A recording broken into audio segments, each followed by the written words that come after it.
Putinlândia, do Bernardo Pires de Lima, que acaba de chegar da gráfica. Os apresentadores nem sequer tiveram acesso ao livro físico, tiveram que ler em provas. E começo já por agradecer muito a Cândida Pinto e ao José Milhazes por terem aceitado apresentar o livro do Bernardo Pires de Lima. Embora o meu primeiro agradecimento vá justamente para o Bernardo, este é o terceiro livro que publicámos da autoria do Bernardo Pires de Lima. O primeiro foi A Cimeira das Lajes, o segundo foi A Síria em Pedaços, que está esgotado e cuja segunda edição está a chegar. E agora temos este Putinlândia, em que o Bernardo faz uma apresentação da Rússia de Vladimir Putin. Eu não vou falar sobre o livro porque há pessoas aqui mais interessantes do que eu para falar sobre ele. Portanto, é de facto um grande prazer podermos contar com o Bernardo e com os seus imensos conhecimentos sobre a política internacional e relações internacionais e ele ter-nos trazido este livro que muito nos orgulha. Obrigada, Bernardo. Agora vou falar só brevemente sobre a Cândida Pinto e o José Milhazes, que estão aqui para apresentar, embora dispensem mais ou menos apresentações. A Cândida Pinto é jornalista, grande repórter da SIC desde 1992.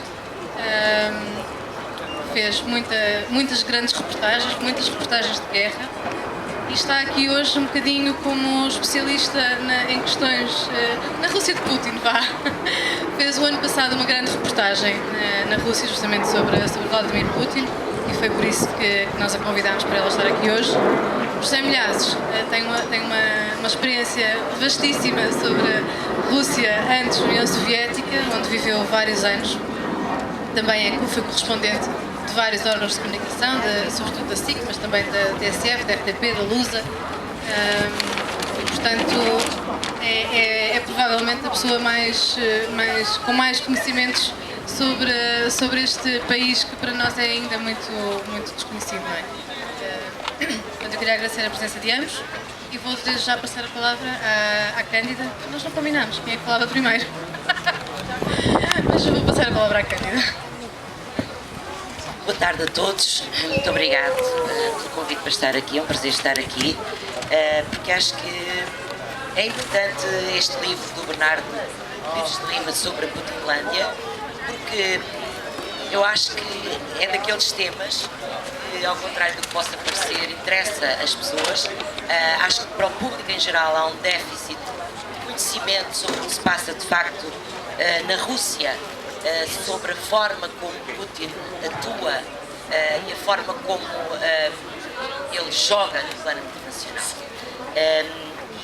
E creio que este livro reúne uma série de textos, um conjunto de reflexões, de análises, de explicações que nos ajudam bastante a entender, a pensar, a refletir sobre o que é a Rússia de hoje, a Rússia de Putin. Putin já está no poder há 16 anos, portanto, ele próprio está a construir quase uma nova história da Rússia através da sua personalidade. Tem um culto de personalidade fortíssimo. Eu próprio tinha um grande desconhecimento sobre a Rússia, comecei a me interessar bastante nos últimos anos e depois consegui ir lá no ano passado, e é muito importante, acho eu, enfim, é uma das coisas que me move, é ir aos sítios para tentar perceber melhor como é que as coisas se passam. E acho que o que o Bernardo tem aqui é uma série de segmentos que nos ajudam a compreender muito bem, a entender essa dicotomia que existe atualmente entre a Rússia de Putin, o regime autoritário de Putin, e as democracias liberais onde vivemos. O poder de Putin é absolutamente vertical, consegue de facto controlar muito bem toda a sua corte de oligarcas e consegue ter uma relação vertical com o povo, digamos assim, que é extraordinária, porque ele consegue níveis de popularidade de 80% ou mais, o que nos poderia fazer pensar duas vezes como é que isso acontece, uma vez que é um regime autoritário, um regime ditatorial. Isso, creio que o José Milhazes estará em condições de explicar melhor isso do que eu, que viveu lá há muitos anos, mas creio que tem a ver com que a forma como Putin exerce o poder concentrado na sua pessoa, que se desloca à parte mais baixa da pirâmide sempre que é necessário, e que quer dar aos russos uma nova onda de patriotismo e de orgulho na nação russa, que ficou muito debilitada, sobretudo depois da fragmentação da União Soviética. Apesar de Putin e da Rússia estar a viver, Putin não, mas a Rússia estar a viver uma situação económico-social bastante grave, com uma crise económica bastante acentuada, Putin consegue reanimar esse orgulho da nação e esse patriotismo, colocando as causas, os males que afetam a Rússia sempre no exterior. Portanto, as pessoas são sempre chamadas a olhar para o exterior como uma ameaça face à nação russa, em que ele se apresenta como o salvador, o unificador e o defensor dos russos perante o exterior. A questão com a NATO, eu tive uma breve história muito curiosa que mostra um bocadinho isto que acabei de dizer, que o Bernardo Pires de Lima fala no livro dele, através de, enfim, um casal russo de classe média que vive no norte de Moscovo, que viu os rendimentos descerem para menos de metade, e que, apesar de tudo isso, considera que se é necessário sofrer esse decréscimo de poder de compra por causa das sanções, justifica e até compreende o seu nível de vida baixo, que as sanções, enfim, é uma atitude do exterior face a uma Rússia sempre ameaçada pelo exterior, sobretudo no que diz respeito à Ucrânia. E justificam, de certo modo, que, apesar de sofrerem tudo isso, se é para salvar a influência da Rússia na Ucrânia, então não se importam de sofrer essas consequências, mas manter uma rede de influência na Ucrânia. A própria presença da NATO tão perto da Rússia para este casal russo com quem estive e para muitos outros, é olhada como uma ameaça e é obviamente potenciada muito pelo regime de Putin. A presença das bases russas nas repúblicas que já fizeram parte, que já estiveram no eixo da União Soviética e da Rússia, é vista como uma ameaça, é como se estivessem no quintal, digamos assim, da Rússia. Portanto, isso é olhado sempre como uma ameaça muito próxima. Houve alguém que disse uma vez que para compreender a Rússia é preciso voltar o mapa ao contrário, olhar para a Rússia e para o que está à volta, para entender porque é que os russos olham para isso como uma ameaça.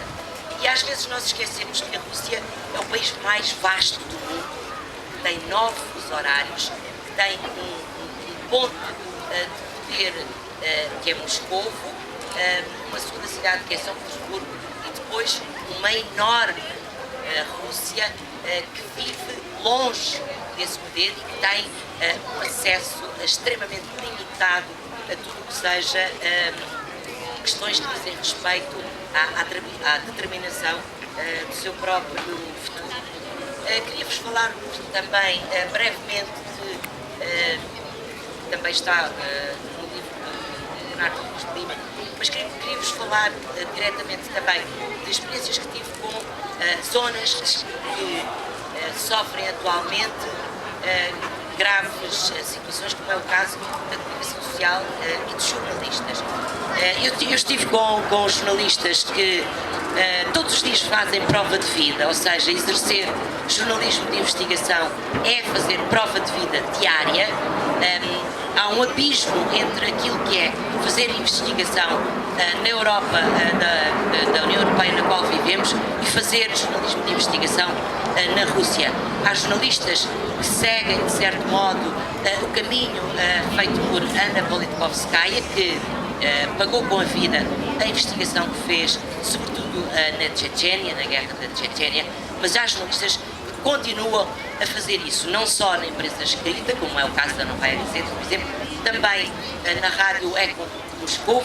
José Milhazes conhece muito bem, conheci alguns jornalistas, amigos José Milhazes, que trabalham lá nessa rádio, que continuam a trabalhar nessa rádio, que é a única rádio independente, digamos assim, e que ouvem todos os dias ameaças de morte a pessoas que se expressam nos fóruns que são abertos à participação das pessoas, que se expressam com ameaças diretas de morte.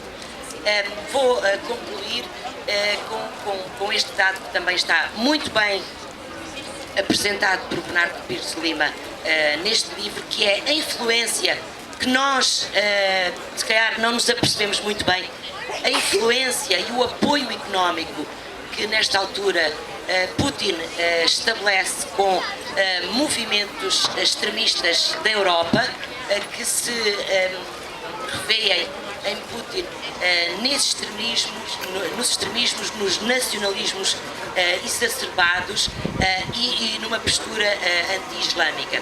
A questão dos refugiados na Rússia praticamente não se coloca, o número é absolutamente ridículo, o número de refugiados acolhidos pela Rússia, embora a Rússia seja uma plataforma de passagem de refugiados que saem da Síria e que procuram entrar na Europa pelo norte, portanto fazem uma viagem tremenda para entrar pelas fronteiras do norte da Europa.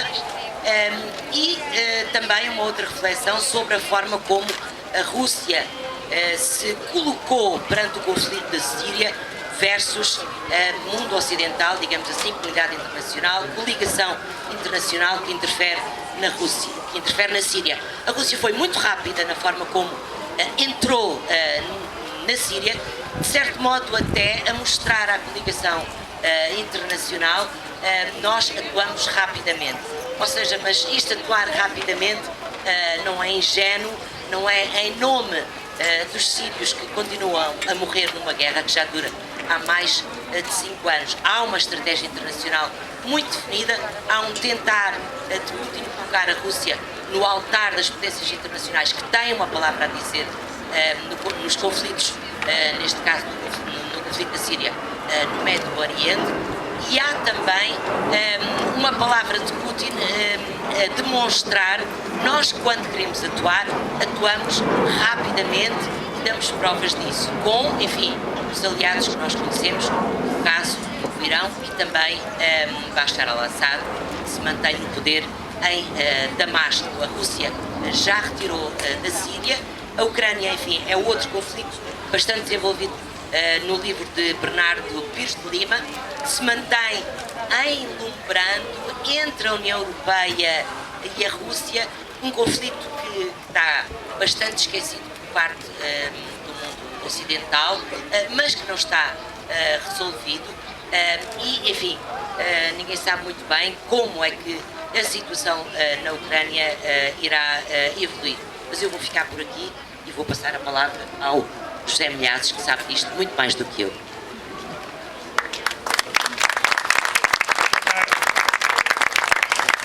Eu queria agradecer o convite do Bernardo e da Tinta da China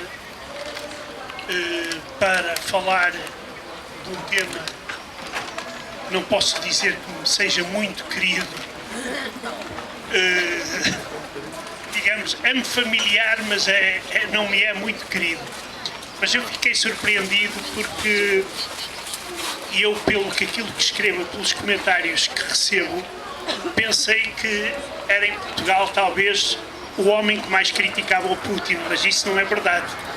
Ao meu lado esquerdo está um crítico ainda mais duro da política do atual presidente russo. Eu li o livro do Bernardo, ele foi-me mandado para casa as provas e eu li-o com bastante intensidade e interesse e notei que o livro do Bernardo é o Putin, mas é o Putin em várias dimensões, como a Cândida aqui já falou. É o Putin e a Síria, Putin e a Ucrânia, Putin e a União Europeia e a Turquia, ou seja, o Bernardo dá uma dimensão penso que muito interessante, das relações internacionais russas atualmente. Quanto à figura do presidente russo, às vezes trata-se de puras coincidências, mas neste mundo as coincidências deixam de ser cada vez menos coincidências. Ontem, quem viu a televisão e a visita de Vladimir Putin à Grécia, viu uma coisa absolutamente única, que talvez dentro de uns anos passe a fazer parte das crónicas do século XXI, ou talvez até dentro de alguns séculos. É ver o presidente russo, que foi visitar um mosteiro na Grécia, mosteiro esse que há 1000 anos atrás recebeu os primeiros monges ortodoxos russos, e o clero grego decidiu colocar o Putin num trono que só era ocupado pelos imperadores de Bizâncio. Claro que dizem os adeptos do Putin, contra a vontade do Putin, o Putin até fazia uma cara feia, mas lá foi. Quer dizer, é daquelas coisas que tem, quer dizer, isto não é bonito, mas eu tenho que fazer porque fazerem de mim um imperador de Bizâncio, pronto, as pessoas querem e eu aceito.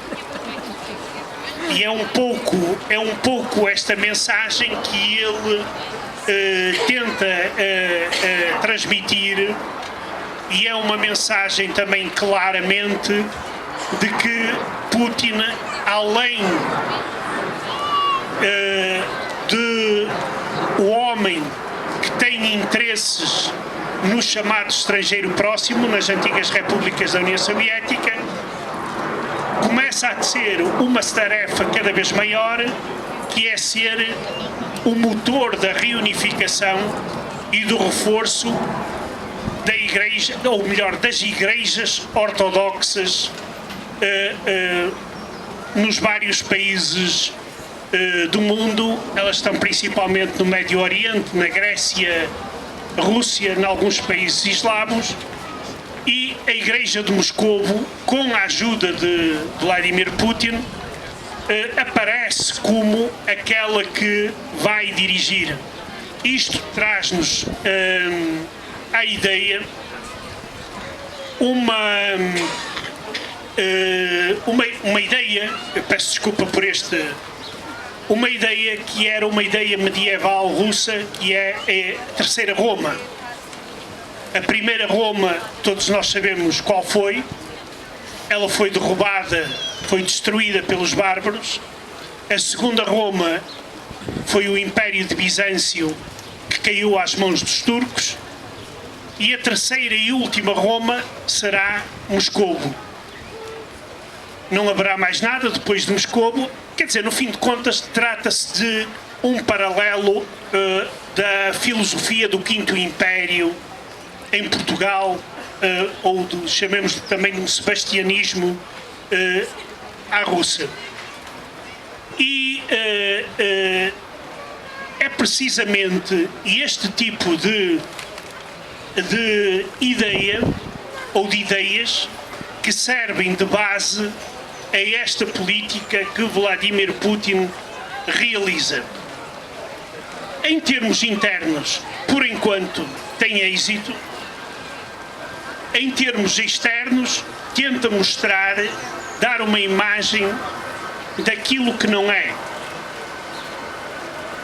Para mim, a minha opinião, não sei se os meus amigos têm a mesma opinião ou não, Vladimir Putin está a fazer bluff quando está a jogar, em termos internacionais. Isto porque o poderio económico da Rússia não corresponde ao papel que a Rússia quer ter a nível internacional. Por exemplo, o Bernardo aponta muito bem o aumento absolutamente, eu diria, incrível do orçamento militar russo, que eu não lhes digo que eu tenho medo de me enganar, mas foi 200% em quanto tempo, Bernardo? Em 10 anos. E por aqui vê-se uma exatamente das componentes da política externa, e a questão de se efetivamente a Rússia tem capacidade económica para manter este tipo de política. Este e outros, porque, como disse a Cândida, a Rússia entrou forte na China, mas na Síria, peço desculpa, salvo seja. Mas aqui a questão não é como se entra, é como se sai. Porque a Rússia não, salvo seja também, peço desculpa, a União Soviética também entrou no Afeganistão de forma em que muitos diziam que o Afeganistão até já estava a construir o socialismo. E saiu de lá, peço desculpa pela expressão, com o rabo entre as pernas. Ora, guerras como a Síria não fazem prever grandes vitórias. E é isso que a mesma coisa se passa na Ucrânia. Porque a guerra na Ucrânia continua e não é ainda de todo claro que a Rússia saiu dali vencedora. Ainda vamos ver. Nós aqui temos algumas coisas que jogam a favor da Rússia, nomeadamente, e voltando à visita do presidente Putin à Grécia, um dos objetivos dele é dividir os membros da União Europeia no que diz respeito às sanções contra a Rússia. Nós, dentro de mês e meio, a União Europeia vai discutir se continuar ou não essas sanções. Há alguns cavalos de Troia já instalados dentro da própria União Europeia. O próprio Ministro dos Negócios Estrangeiros alemão veio dizer que há cada vez mais forças dentro da União Europeia que querem o fim das sanções. Só que se isto acontecer, será talvez, e eu aqui não tenho medo de falar com todas as letras, será talvez a maior derrota da União Europeia e do chamado Ocidente na sua política externa. Como nós sabemos, as sanções foram decretadas pela invasão da Crimeia e depois também foram aumentadas pela ocupação do leste da Ucrânia. Ora, como Vladimir Putin ontem disse na Grécia que a questão da Crimeia estava encerrada, e apenas está disposto a conversar sobre o leste da Ucrânia em determinadas condições, e eu não sei como é que a União Europeia vai explicar o levantamento das sanções à Rússia se isso vier a acontecer. Claro que nós sabemos que as sanções têm influência negativa em algumas economias da União Europeia, mas nestas coisas de relações internacionais nós temos que medir sempre os prós e os contras e não termos só o pró em cima da mesa. Nós temos que ter aquilo que temos, nós temos que pagar uma fatura pela vida que temos. E é essa fatura que nós devemos ter sempre presente neste jogo que é as relações internacionais. Outra coisa importante que o Bernardo abordou aqui, e eu não sei se depois vai haver lugar a perguntas, e eu vou ficar-me por aqui. Deveria pensar, se for coerente consigo mesmo, que está a apoiar a política externa de um homem que financia forças de extrema-direita, nazis e fascistas, e que não escondem isso. A senhora Maria Le Pen pode ser mais simpática que o pai, mas não sei se isso será a razão para se gostar mais dela ou da política dela do que da política do pai. E esta política de Putin apostar nas forças extremistas, e eu não duvido que Putin apoie ou venha a apoiar forças de extrema-esquerda, não é só extrema-direita, e o objetivo principal é prejudicar a União Europeia. E a União Europeia está numa situação tal em que ou presta atenção ao que se passa realmente no mundo e toma algumas das medidas que o Bernardo aqui aponta, ou então a União Europeia irá ter grandes problemas e a própria sobrevivência da União Europeia poderá ser posta em risco. Neste momento, em termos de política externa, a política externa russa é uma política agressiva. E eu não vou comparar a de Hitler e ao Sudeto e aquelas coisas todas. Cada um faça as comparações que quiser, porque em história as comparações têm problemas vários. Mas quero terminar mesmo chamando a atenção para uma coisa, que é o problema do espião português que estava a vender segredos. Muitos dos nossos comentadores intelectuais, principalmente da chamada extrema-esquerda, começou a gozar que os russos andavam atrás das receitas dos pastéis de bacalhau e dos pastéis de nata e etc. por aí fora. Quer dizer, não brinquem com coisas sérias. Nós somos um país periférico, os portugueses são masoquistas, autoflagelam-se e consideram-se sempre seres quase que insignificantes. Mas mesmo se nós nos considerarmos assim, e eu acho que não nos devemos considerar, nós devemos pensar sempre numa coisa: nós fazemos parte de organizações que têm interesse para a Rússia. E no caso da Rússia, como na da União Soviética, qualquer serviço de espionagem mundial normalmente os espiões não entram pela porta central. Nem estão à espera que o porteiro lhe vá abrir a porta como no hotel 5 estrelas. Ele entra pela porta do cavalo, ou pela porta do gato, ou pela janela aberta, por qualquer lugar. Por isso, vamos levar aquilo que o Bernardo, os problemas que o Bernardo Pires de Lima levanta neste livro. Eu peço-vos só uma coisa: vamos levar um bocadinho mais a sério do que é levado na imprensa portuguesa e nos comentários que às vezes se fazem. Há aqui uma parte final do livro que eu já não vou ler, porque já falei demais, em que o Bernardo diz: eu posso ser acusado de pessimista.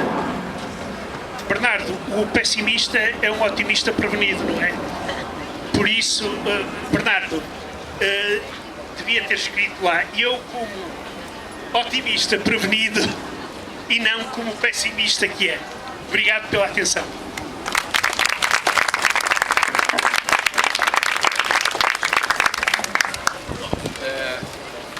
Ouvem-me? Boa tarde a todos, àqueles que vieram de propósito, àqueles que estão de passagem, a circular. Isto é o bom da feira. E agora? Melhor? Melhor? Agradecer a todos os que vieram de propósito, amigos, conhecidos, aqueles que circulam pela feira e comparando. Isso é o bom da feira. Popularizar os livros e os autores. Está melhor? Agradecer à Tinta da China, toda a equipa. Cada livro é um objeto para a Tinta da China e isso é impagável. Quer dizer, não é possível comparar o tratamento que a editora dá como equipa, como família, e tenho esse reconhecimento e essa amizade também para testemunhar. Agradecer a dois grandes jornalistas que eu admiro imenso e que, sem grande hesitação, foram as minhas primeiríssimas escolhas para apresentar este livro. E fazer sei que talvez não seja muito delicado, mas fazer uma espécie de juízo em causa própria. Eu, quando parto para um livro deste, este livro é uma coletânea de 17 ensaios. Portanto, é um embrulho de crónicas, alguns textos inéditos que eu fui publicando no Diário de Notícias ao longo dos últimos 2 anos e na revista Ler. E é muito mais do que um livro sobre o momento europeu. O momento crítico que nós estamos a atravessar na Europa, a diversos níveis, que percorre a crise grega, que percorre a ascensão dos extremismos, sobretudo de extrema-direita, a falência das propostas moderadas que é uma coisa que me preocupa imenso, a desagregação das grandes famílias pró-integração europeia, sobretudo a social-democracia e o conservadorismo, vá lá, liberal, mais à direita. Portanto, esta dicotomia entre a ascensão do radicalismo e a falência das propostas moderadas, que eu acho que é verdadeiramente aquilo que caracteriza o momento europeu. Putin é um ator palaciano, no sentido em que olha para tudo isto, para esta grande fotografia continental, com os interesses tradicionais da Rússia, pós-soviética, do seu espaço de influência tradicional, que vai desde a Ucrânia à Moldávia, à Geórgia, ao Azerbaijão, ao Médio Oriente, em particular neste contexto de guerra síria, mas ao Egito também. Olha com muita atenção para a campanha norte-americana atual, olha com muita atenção para o referendo em Inglaterra. Portanto, há aqui um conjunto de peças que eu acho que, embrulhadas, transformam este livro num livro sobre a política atual europeia, onde Portugal tem um interesse evidente, existencial, a meu ver. Procurei, fazendo um juízo em causa própria, 3 preocupações, ou pelo menos seguir 3 preocupações. O primeiro é não confundir um regime que eu não gosto, acho que não é simpática aos valores ocidentais, das liberdades civis, políticas, das minorias, do saudável convivência entre as instituições, da liberdade de imprensa e de expressão, o putinismo, mas não confundi-lo com o povo russo. E essa é uma matriz que me acompanha sempre, que é não confundir regimes com as pessoas. Eu não falo dos russos, porque eu acho que não é possível falar dos russos, e também não acho que todos os russos estejam com este tipo de regime.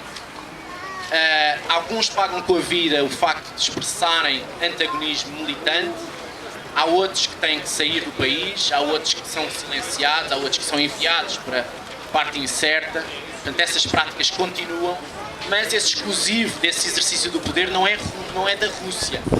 A Turquia está nessa deriva, há países na União Europeia, sobretudo a leste, com esses tiques autoritários muito preocupantes. Portanto, a minha primeira preocupação é não confundir um regime e um líder com o seu povo. A segunda preocupação foi tentar ser alarmista QB. Eu acho que o alarmismo, misturado com um certo pessimismo antropológico, é, para um analista, uma boa escola. Eu não quero alarmar sobre a desagregação da União Europeia, embora eu acho que ela está em curso. Eu também não quero dizer que nós vamos ser uma Putinlândia continental a breve prazo. O que eu acho é que é preciso muitas vezes espicaçar, através de títulos fortes ou de argumentos fortes, alguma consciência. E nós temos uma guerra há 3 anos na Europa, na Ucrânia, ninguém parece muito preocupado com isso. Nós temos uma brutal tragédia humanitária no Mediterrâneo e também, tirando as infelizes vezes em que as imagens nos chegam pela televisão, ninguém perde um segundo com isso. E depois temos uma rede partidária absolutamente a crescer em todos os países da União Europeia. Felizmente em Portugal eu acho que não é um bom exemplo desse alarmismo, e onde Putin faz uma espécie de teatro de marionetas. O caso mais grave é a Frente Nacional. A Frente Nacional vai a eleições presidenciais no final da primavera do ano que vem, tem crescendo em termos de adesão popular, tem hoje em dia 6,5 milhões de eleitores permanentes, sustentadamente, de eleição para eleição, mas não tem representatividade ao nível digamos, das estruturas do Estado, desde o poder local até ao Parlamento. Tem 2 deputados a nível nacional. Isto cria uma disfuncionalidade do próprio sistema. 6,5 milhões de eleitores em França que não têm representatividade na organização política. Mas também levanta outra questão. Como é que um partido que consegue estar de eleição em eleição a lutar contra as grandes famílias políticas, e essas sim têm acesso porque conseguem controlar, ter acesso a fundos públicos por via dessa representação, como é que ela financia campanhas? Uma agravante é que a banca francesa não lhes dá crédito. Aliás, a banca da União Europeia não lhes dá crédito, todos os países. Portanto, é preciso ir buscar dinheiro a algum lado. E o dinheiro mais fácil foram pacotes de muitos milhões, a última tranche de 40 milhões de euros, a um banco russo. Portanto, nós podemos fingir que nada está a acontecer, podemos olhar para Portugal de facto como um paraíso neste contexto europeu, mas há muita coisa para além de Badajoz a acontecer. Vai desde a política interna russa, à política espanhola, àquilo que está a acontecer em França, na Europa de Leste, na Escandinávia, um modelo de moderação política hoje em dia, com partidos liberais e sociais-democratas a extremar posições para não perder poder, basicamente. E depois, esta figura, que é uma figura, do ponto de vista analítico, cativante, com essa preocupação que normalmente estes líderes cativantes depois arrastam muita gente. Eu acho que não é só da extrema-esquerda, aí discordo um pouco dos Emilhados. Acho que há muita direita, até tradicionalmente civilizada, no espaço da democracia liberal, que gosta do exercício do poder de Putin, gosta daquele punho de ferro, gosta daquela relação com a Igreja Ortodoxa, gosta da mão de ferro aos jornalistas. Portanto, eu vejo os extremos com uma certa idolatria deste tipo de exercício do poder, que é mimético, ou seja, que há uma espécie de dominó que ainda não é representativo em muitos países. Muitas vezes são partidos que valem 10% de uma eleição na Bulgária ou na Hungria, mas que estão em crescimento. O caso de facto mais grave é o de França. Portanto, acho que essa característica do alarmismo QB foi uma matriz, ou digamos, uma vertente que eu quis que este livro trouxesse. Ou seja, talvez seja até o livro mais militante que eu escrevi. Precisamente porque acho que o momento europeu pede isso. Pede que nós não abdiquemos do nosso lado, no sentido, eu não tenho nada contra a Rússia, mais uma vez. Não tenho nada contra os russos, tenho muitos amigos russos. Mas não gosto deste tipo de regime, e não gosto deste tipo de regime, sobretudo quando ele influencia a nossa maneira de viver. A minha terceira característica que eu procuro trazer para as crónicas, ou para as análises televisivas, ou não quer que seja, mas que também está neste livro, é não fazer fretes a ninguém. Eu não gosto de fazer fretes nem a líderes de países ocidentais, nem ao Sr. Putin, nem ao Sr. Juncker, nem ao Sr. Cameron, independentemente deles estarem mais ou menos próximos da minha maneira de pensar. Mas este livro é crítico do Sr. Cameron quando é preciso, não é crítico do Sr. Tsipras quando não é preciso, é crítico do Putin quando é preciso, não é crítico da Sra. Merkel quando não é preciso. E vice-versa. Eu não escolho uma trincheira analítica em relação a uma personalidade, analiso as suas decisões, acho eu, com um certo distanciamento, independentemente de serem de esquerda ou de direita. Se virem aqui, alguém que ler o livro de uma ponta à outra perceberá que eu gostei da entrada em cena do Sr. Tsipras. Isso não faz de mim propriamente um homem da extrema-esquerda revolucionária, mas perceberão os argumentos. Ou que eu tenho uma visão completamente tolerante da entrada dos refugiados. Acho mesmo que as 300 mil crianças que nos bateram à porta no ano de 2015 deviam ser automaticamente deixadas entrar na Europa, por todas as convenções internacionais que protegem os direitos da criança. Isso não faz de mim um demagogo populista da entrada de refugiados do Médio Oriente. É apenas uma consciência humanitária, uma consciência cívica. Portanto, não tenho essa visão do frete analítico. Para acabar, mais uma vez agradecer a todos a presença, aqueles os amigos, família, conhecidos, todos aqueles que passaram e que ficaram pelo brilhantismo das outras apresentações. Muito obrigado.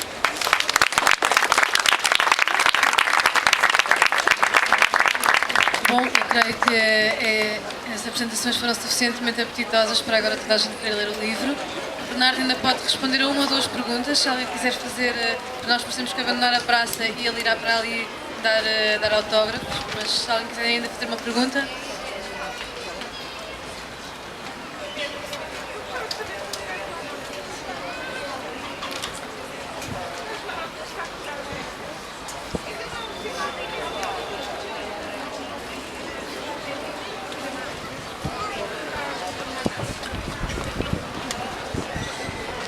Acho que há duas leituras sobre isso. Uma é a desagregação entre o elo sindical e os partidos socialistas fortes. O outro é o irreformismo francês. E a tendência na União Europeia é que as reformas essenciais ao peso do Estado na economia, na vida social, só se dá partindo esse elo dos sindicatos. O Partido Socialista Francês, que é um partido que já pondera abandonar a própria expressão Partido Socialista, o Primeiro-Ministro já disse que não faz nenhum sentido chamar o PS francês Partido Socialista hoje em dia, tem esse dilema, o dilema do vínculo sindical histórico e a necessidade de reformar um Estado que, a meu ver, é irreformável. Acho que o grande doente europeu é mesmo a França.